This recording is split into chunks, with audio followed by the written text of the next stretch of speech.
wilderness area, they would have America where it'd be, the population of America would be uh, 5 or 10,000 people where they could go fish, fly fishing every day, right? Or they could go hunting. If it was up to them, hey, they'll get rid of it. If they can get the earth back to where they can put on their boots and go fly fishing every day and catch big trout naturally and all of that, they would like to have America as a big game reserve and just enough people around to go fix it up, keep it, you know. So anyway, are there any more questions or comments? Yes, this was a brother. He has said, as always, I enjoyed listening and seeing you, my old friend. This is, his name is Masjid. He said, thank you, brother, with the fist bump. And then he said, if we consider ourselves as oppressed people, aren't we cutting off ourselves from oppressed people and its effect on them? This is my question about your earlier statement. If we're considering ourselves as oppressed people, Yeah, we consider ourselves as oppressed people. Aren't we cutting ourselves from oppressed people and its effect on them? Like if we pay attention to our oppression, are we cutting ourselves off from? I don't even remember calling ourselves oppressed. I said that we were oppressed back in the day, but we have evolved. In other words, if you think about what we do, what we've done, the system has the ability to divert attention, to slow work down here, to do all of that. But we accept that as a challenge. We're glad. We say we're happy to do that. We're happy. You just keep on doing that. You try to sabotage or divert, slow us down. In other words, we like that.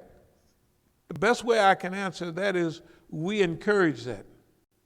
Why do we encourage that? We encourage that because of what the thing says. Out of adversity comes evolution and improvement. And we're not fighting this now for today. We're fighting this for the very near future. What that means is we are involved in this struggle now, not for today, but for where we're going to be in the future. And that's why we encourage on ourselves light oppression. Why? Because adversity, challenge improves resistance, improves behavior, it improves thinking, all of that. And it improves character too. So let's say if we was good in 1980, well, we was better in 1990. If we was better in 1990, by now we have really moved several stages away from that to where you would have to say from the Quran, from the Hadith, it talks about goodness and righteousness and what have you. And on everything that we're faced with, whether it's people, whether it's the environment, we move on a higher level and a level of forgiveness and all that than we did before. In a real way. Because that's what we're going to need. The government may slow up on its, not oppression, but adversity. Because it studies you and it says, well, when we do stuff that's adversity, them niggas get smarter and better and okay. So we're going to pull back. We don't let them. We keep agitating. We do it on purpose. What we do now, we do it on purpose. So according to the first thing, we are not oppressed right now. Other people are oppressed. But we are affected by the system, but we're affected in the way we want. Since we have learned how to manipulate and affect the system. We used the word domesticated before. That means that you got a cow, yeah, you milk the cow, you drink the, right? That's domesticated, right? Okay, so we have domesticated the system. This is impossible for other people to understand because they don't believe that you can do that. We know we've done it because we have had the opportunity. We know where we are because we constantly examine. We test over and over again. Redundancy, remember we do this over and over. That's all we do. Right? I don't do anything else. I go run up a little hill, lift a little weights, and I read, and then every now and then I watch a TV program or I watch the news. But I don't do anything else. I don't do anything else. That's all I do. That means that the only thing that's running through, you know what I mean, is what's going on in the world. So on my phone, if you see it, I got the BBC, I got the Iran news, I got Turkish news, I got all of that.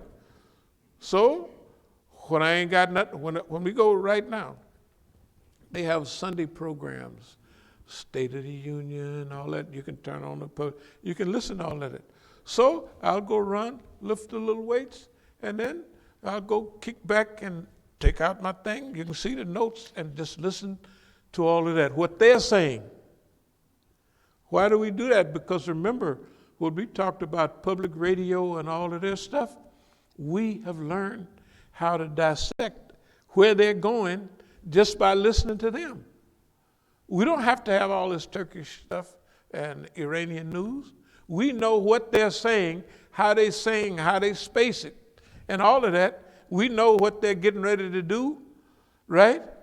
We know what they've done, but based on, we don't have to even, you get so down with it that you don't have to even have that up, but we're going to listen to it. We're going to check it out. So I believe we have evolved to a high level of humanity. And I believe, well, I can speak about myself. I don't have no animosity about people anymore. I don't care what racial, ethnic group that you're talking about. I don't have it anymore. The Islam scrubs it out. It just scrubs it out. So personally, now, maybe I'm like one of them people that talk about their grandparents. I don't know if you've heard, starting about 10 or 15 years ago, the grandparents, when they're talking to their grandchildren, would use terms that they grew up with. So if they talked about Italians, they said the greasers, this and that. But they don't, this is what so the kids would say, like my kids tell me, the young ones, not the older ones, the young ones say, Dad, they're not crackers and peckerwoods. I said, they're white people. What do you want me to call white people if I don't call them white? Y'all must have some other way you refer. Because they do. They refer to people now. The people in their late teens and early 20s, they really refer to, they're close to a human family. Yeah. I mean, they know what's going on. Like kids tell me, I tried to get these white girls, but they was talking about how sad they was that they can't go to Puerto Rico this year because they used to sail their yacht down there. And they don't, Dad, they didn't even say about the people of Puerto Rico. And in the class, there's a lot of Puerto Ricans in their class. I said, they never thought about it. I said, that's the way they are. People are affected by what affects them. And the weather affects them because they can't go down and sail around the damn ocean in the tropics, right? That's how it affects them. You see what I mean? I said that to say this. What everybody calls oppression, for them it's oppression. For us, it's manipulating the system. So we don't take it as oppression. Example, have you ever seen me depressed? Or sad, or, oh man, You, I might have fun. I said, boy, the old mean old white man. And I mean, the stuff he be doing, it like hurts. You can see me get up and walk sometime. I said, boy, the mean old white man, that boy be busy. Or I can drink a cup of coffee one day and it wakes me up, and if I drink it again, he then got in my coffee and did something to it, and now it puts me to sleep. The same thing. I don't call that oppression. I call that I done manipulated him. Because half of the things that happen, might as well say, with us, I affect them as much and more than they affect me. Because they can't make me do anything. They can't do nothing and make me, I'm going to go run over here and run over there. When they have the Negroes on there trying to talk crazy, they're trying to make me respond to them. It don't have no effect. Okay, but anyway, is that about? Someone else came with a question. Yeah, okay, yeah. They asked, Imam Musa, thank you for your service in speaking truth. As a Muslim in the suburbs, what can I do to inform my neighbors of the injustices we talk about and know about and care about, especially with the new Muslim alliances with Zionism? Well, the new Muslim alliance with Zionism. Okay. Do y'all remember when I was talking about, we met at, what's that hotel downtown? It's a big hotel. Brother Abdul Haq and I went to it. No, it's an old hotel right there by Freedom Square, something like that. I'll think of it in a minute. But we went down to that hotel. First of all, they had the first wave, they had third wave, remember they had all that stuff, the jihad and all that. The third jihad, they distributed 28 million. That's what they said. It was CDs or DVDs or a mixture.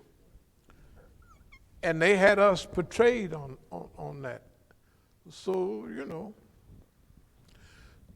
this was the Zionist. The stuff that be happening to us a lot in recent years is the Zionist. The Zionists are different than the Americans. If you kind of let boss man know, well, boss man, you know what I mean?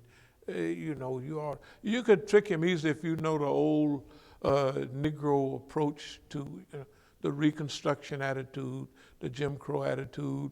Okay, I know that. The last days, the Jim Crow era, I was born right in the middle of it. And I understand the Reconstruction attitude because my father and other people were born in that period and they transferred, right to me. I understand. In other words, Abdul Malik said it one time, we got arrested for not having an ID in Oakland. They was just doing it to see what we would do. And Abdul Malik watched how I dealt with the police. And the guy's name was Michael. I said, well, Michael, what do you think about the IRA and stuff like that? And this was a long time ago. He didn't know what I was talking about. I said, the IRA, Irish Budget. So then first of all, Abdul Malik wanted to know, how did I know he was Irish? Well, with Michael as a name, and looking at that person, I'd have to be stupid not to know that he was Irish, you know what I mean? Because that's an Irish name.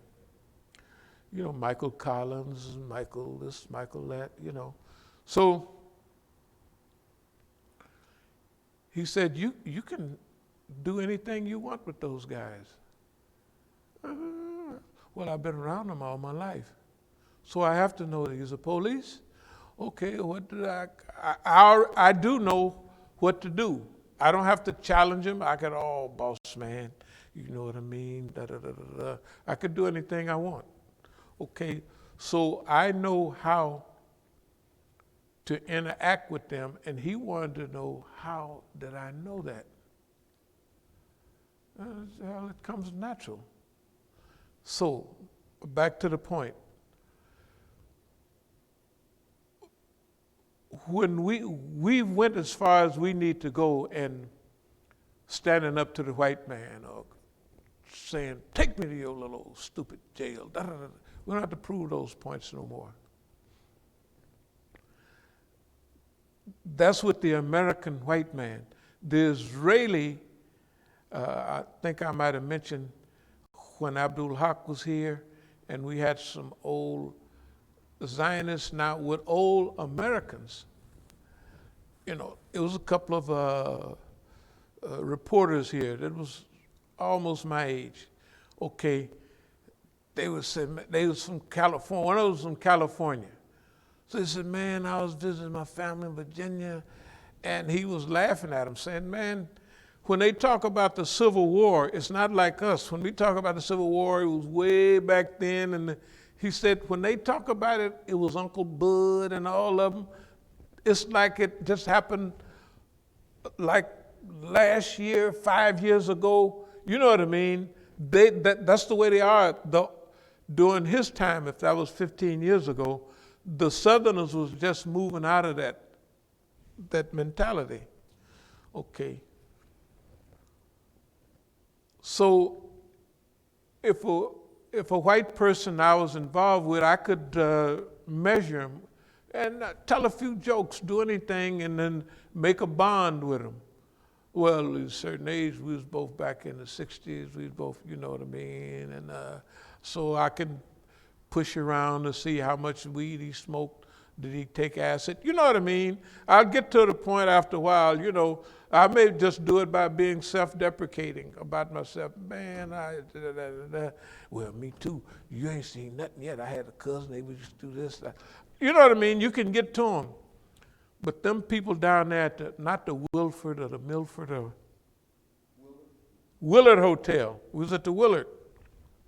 So the white people, them same ones that wanted to have a meeting with me, they called themselves, the guy called me in California and said, we're going to have I said, well, who are you anyway? He said, we're an independent organization.